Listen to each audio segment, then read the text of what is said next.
تسلیم نہیں کرتے جو کہ ہم رکھتے ہیں یا دکھانا چاہتے ہیں۔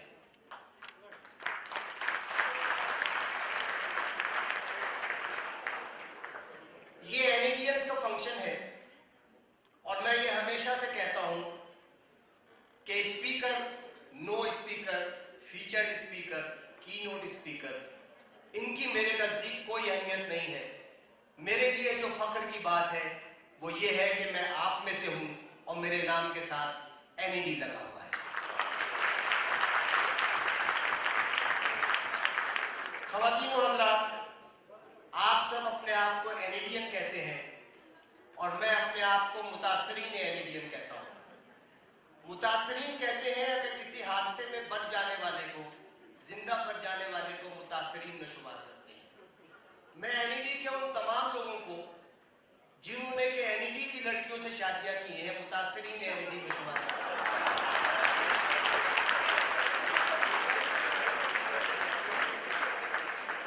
بچے جو اگلے برس ہمیں تو پھر غم پھر ہے، جو چل بسے تو یہ اپنا سلام ہے آخر۔ مجھ سے لوگ کہتے ہیں کہ میں تقریر ٹھیک کرتا ہوں، اور کچھ لوگ یہ بھی کہتے ہیں کہ میں تقریر اچھی کرتا ہوں۔ مجھے اس بات پہ یقین نہیں تھا، لیکن میری بیگم صوفیہ جو NED میں کی ہیں اور میری کلاس فیلو ہیں، پچھلے 32 سال کی شادی شدہ زندگی میں ہر جھگڑے کے بعد ان کا یہ اسٹیٹمنٹ کہ آفتاب تمہیں تقریر کے علاوہ آتا ہی کیا ہے؟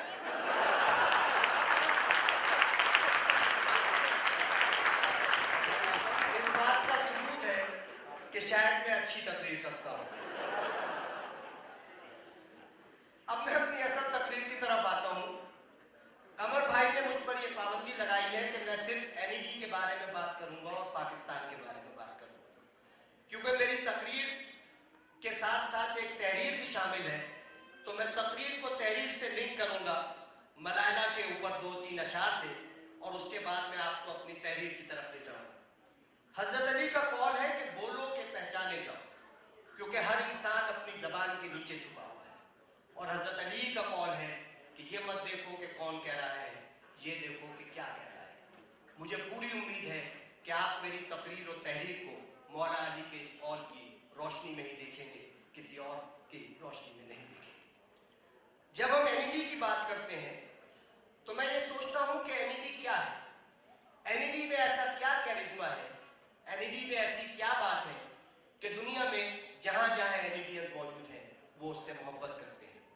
کہنے کو تو یہ کہا جاتا ہے کہ آدمی اپنی پہلی محبت نہیں بھولتا، اور ساتھ میں یہ بھی جھوٹ اپنی بیوی سے بولتا ہے کہ پہلی محبت تم ہی ہو۔ لیکن میں یہ سوچتا ہوں کہ ہم نے اسکول میں 10 سال گزارے ہیں، انٹرمیڈیٹ کالج میں 2 سال گزارے ہیں، NED میں 4 سال گزارے ہیں، اور اس کے بعد جنہوں نے تعلیم جاری رکھی انہوں نے بھی کچھ سال کسی نہ کسی ادارے میں گزارے ہیں۔ لیکن NED کیا ہے جو کہ ہمارے اذہان سے اور ہمارے دلوں سے چپک کے رہ گیا ہے؟ NED کیا اولڈ کیمپس کی چند عمارتوں کا نام ہے؟ NED کیا کراچی یونیورسٹی سے متصل ایک بہت بڑے رقبے کا نام ہے؟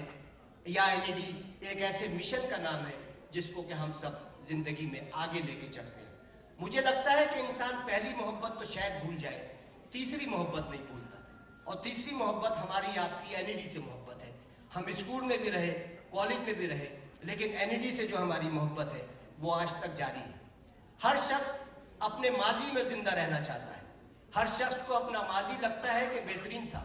اس کی وجہ یہ ہے کہ مستقبل پہ ہماری گرفت نہیں ہوتی ہے اور حال میں ہم ہمیشہ پریشان ہوتے ہیں، تو ہمیں لگتا ہے کہ ماضی ہمارا بہت اچھا تھا۔ کچھ لوگوں نے اولڈ کیمپس سے انجینئرنگ کی ہے، کچھ نے نیو کیمپس سے انجینئرنگ کی ہے۔ سب کی NED سے عقیدت اور محبت وہی ہے جو کہ ایک ماں کی اپنے اولاد سے ہوتی ہے یا اولاد کی اپنے ماں سے ہوتی ہے۔ اردو ادب میں صرف 3 لوگوں کو کے لیے ماں کا رشتہ، ماں کا لفظ استعمال ہوا ہے۔ ایک ہماری حقیقی ماں ہے جو ہمیں پرورش دیتی ہے، ہمیں پیدا کرتی ہے، پھر ہماری مادر علمی ہے جو ہمیں تعلیم دیتی ہے، اور پھر ہمارا مادر وطن ہے جو ہمیں پناہ دیتا ہے۔ تو میں سمجھتا ہوں کہ جو ماں کا حق ہے وہی NED کا حق ہے، جو NED کا حق ہے وہی پاکستان کا حق ہے۔ اگر ہم اپنی ماں کا حق ادا نہیں کریں گے، ہم اپنے NED کا حق ادا نہیں کریں گے، ہم اپنے پاکستان کا حق ادا نہیں کریں گے، تو ہم یقینی طور پر ایک ناہنجار اور ناخلف اولاد ہونے کا ثبوت دیں گے۔ جس کو کہ یقینی طور پر ہم لوگ پسند نہیں کرتے.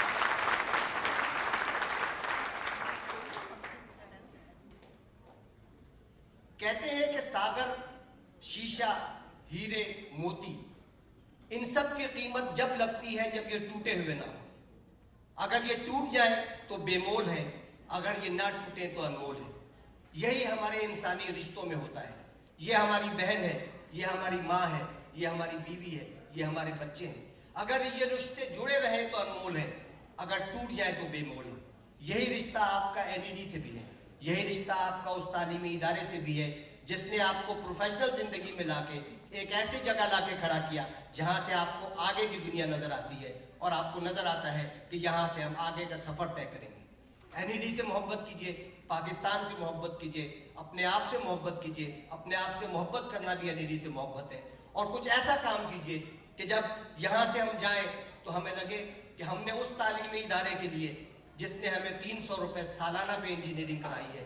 آج بھی انجینئرنگ مجھے شمس صاحب بتا رہے تھے کہ 7,000 روپے سالانہ پہ ہو رہی ہے. آپ دنیا کا کوئی ایسا ملک بتائیں، دنیا کی کوئی یونیورسٹی بتائیں جہاں $100 پہ انجینئرنگ ہو جاتی ہو اور وہ انجینئر ایسے ہو کہ دنیا میں جس مقام پہ بھی جائے اپنا نام پیدا کرے. NED engineering university, NED engineering university دراصل ایک غریب پرور تعلیمی ادارہ ہے. یہاں پہ روسا کے بچے بھی آتے تھے لیکن اکثریت لوور مڈل کلاس اور مڈل کلاس لوگوں کی ہوتی تھی. آپ سب لوگ جانتے ہیں اور آپ سب لوگ اس بات کے گواہ ہیں کہ ہم سب نے ٹیوشنز پڑھا کے اپنی تعلیم کو حاصل کیا ہے. ہم سب نے نوکریاں کی ہیں اور اپنی تعلیم جاری رکھی ہے. اور ہم اس کے باوجود ہمارے مختلف جگہ سے پوائنٹس کی بسیں، ہمارے لیاقت آباد کے NEDین، ڈرگ NEDینز، ناظم آباد NEDینز، ہم سب نے اپنی غربت کو اور اپنی مفلوق الحالی کو اپنا فخر بنایا ہے اور اس فخر کو لے کر ہم آگے چلے ہیں.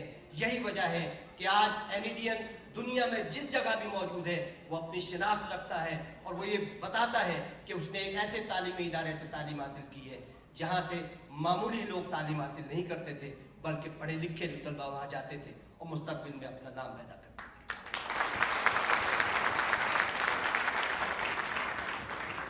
بیشتر اس کے کہ میں اپنی تحریر کی طرف جاؤں. تنویر عالم نے ملالہ کے حوالے سے کچھ بات کی تھی تو میں اپنی تحریر اور تقریر کا تسلسل ملالہ کے لیے 3 اشعار سے کرتا ہوں. ایک امید پس دیدہ تر زندہ ہے، ایک امید پس دیدہ تر زندہ ہے، فاختہ خون میں لطپت ہے مگر زندہ ہے. کٹ گرے 1-2 شاخیں تو کوئی فکر نہیں، کٹ گرے 1-2 شاخیں تو کوئی فکر نہیں، پھر نمو پائے گا ایک روز شجر زندہ ہے. ورنہ گلچی سبھی کلیوں کو مسل ڈالے گا، ورنہ گلچی سبھی کلیوں کو مسل ڈالے گا، غیرت اہل چمن جاگ اگر زندہ ہے.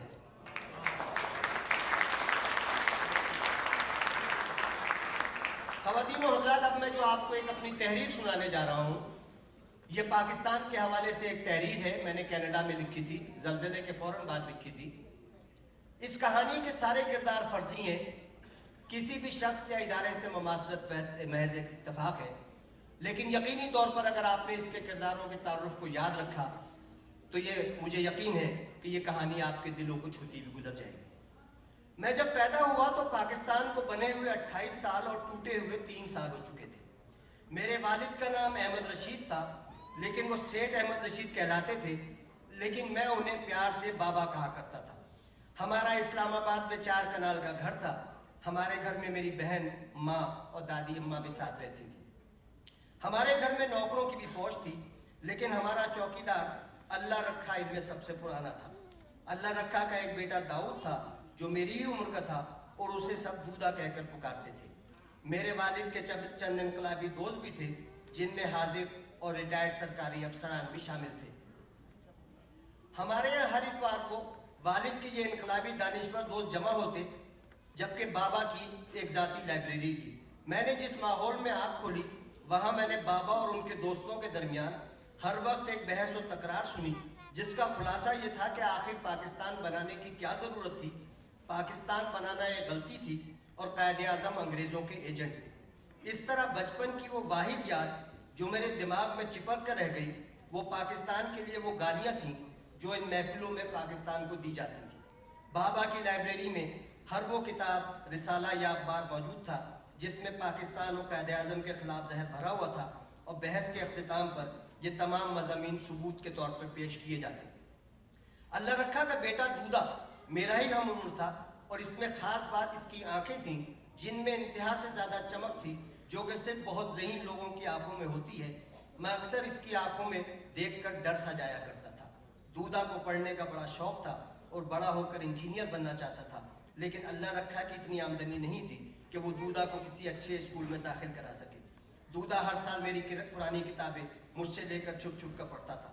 سید احمد رشید بہت رحم دل آدمی تھے، لیکن میری بار بار کی ضد کے باوجود کہ دودا کو میرے اسکول میں داخل کرا دیں، وہ کہتے کہ میں رحم دل ضرور ہوں لیکن اصول کا بھی آدمی ہوں۔ اصول یہ ہے کہ بچے کی تعلیم کی ذمہ داری اس کے باپ کی ہے۔ میں تمہیں پڑھواؤں گا، اگر اللہ رکھا اسے پڑھائے تو مجھے کوئی اعتراض نہیں۔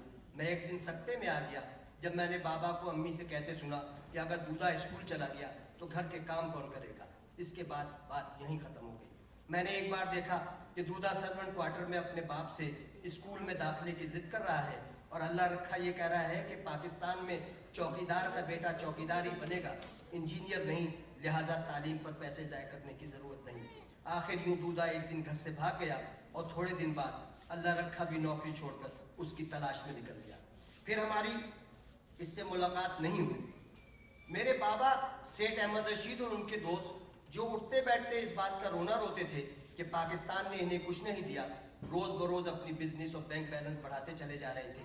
ایک دن مجھے تعجب ہوا جب دادی اماں نے بابا کو کمرے میں بلایا اور کسی شیدے کو ڈانٹ کر کہنے لگیں کہ شیدے شرم کر، تو بھول گیا جب پاکستان بنا تو ہم کیا تھے؟ آج تجھے پاکستان نے سب کچھ دیا ہے لیکن تو پھر بھی پاکستان کو گالیاں دیتا ہے۔ میرے بابا نہ معلوم کیوں شیدے کی طرف سے جواب دیتے کہ اماں تم پرانے زمانے کی ہو، تمہیں نہیں معلوم پاکستان میں وہی ترقی کرتا ہے جو پاکستان کو گالیاں زیادہ دیتا ہے، تم یہ بات نہیں سمجھو گی۔ دادی اماں کی آنکھوں میں آنسو آتے اور وہ چپ ہو جاتی۔